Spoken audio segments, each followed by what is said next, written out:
Matthew chapter 2, the visit of the wise men. This is going to be verses 1 through 12.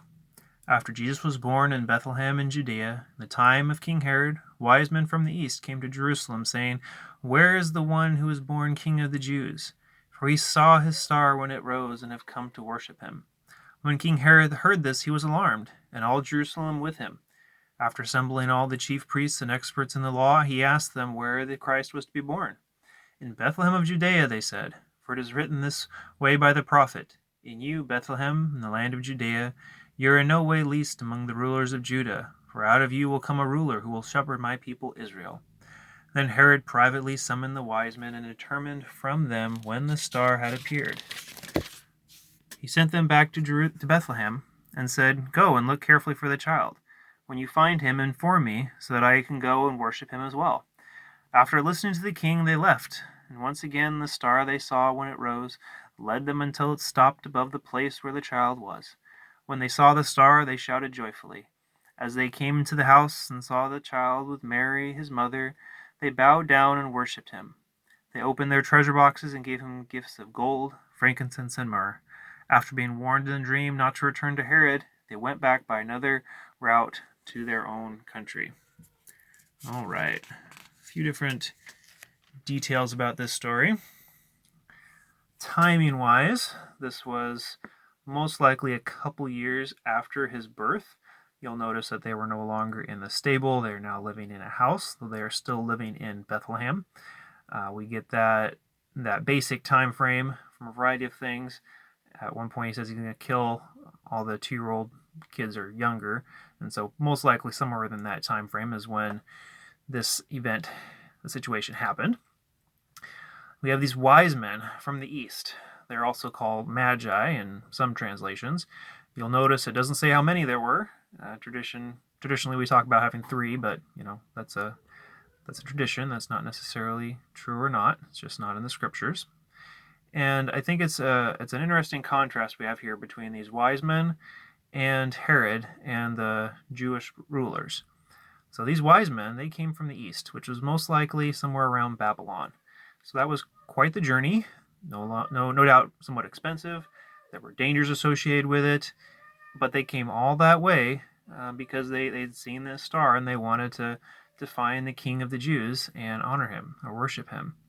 And so it's interesting, they came all that way, but here we have Herod and we have the religious rulers, and first of all, they were clueless about that the Jesus had been born, that the King of the Jews had been born. And then the chief priests, they knew the law. They knew that he was to be born in Bethlehem, and they have this thing that they can quote and tell him. But they were apparently clueless about the star. And it's interesting, we find no record of them going to find Jesus. Here they have these wise men coming saying that they've seen the star and they know, and the chief priests themselves, they know the prophecies. Why do we have no record of them going? Why did Herod not go? Why did he just send the wise men? So it's interesting, just a contrast there. All the opportunity that Herod and the religious rulers and chief priests, experts in the law, had to introduce themselves to Christ, to meet him, to learn from him, and yet they didn't use what light they had. And the wise men had far less light. They had a star in the sky. They didn't know the scriptures, or at least not very well, and yet they were willing to go through all this journey and all this expense to go and find him and to see him. So I think it's an interesting thing, and I'm sure no doubt we can think of some applications for that. We all have a great deal of light, especially if you speak English or you live in the West. We have Bibles, we can watch YouTube videos about Jesus and about the gospel and things like that. But, how well do we use it? Do we actually come to him? Do we actually learn from him? Do we actually believe in him? So that's kind of an interesting thing there. Let me turn the page real quick. Briefly, 2 more things. One is Herod again. Let's say something else about Herod. We know from history that he was a terrible guy. He was kind of a puppet Roman king over Israel. He was hated by a lot of people. From what I understand, he was an Edomite, not a Jewish man. And there's stories about him killing his own family members and things like that to stay in power.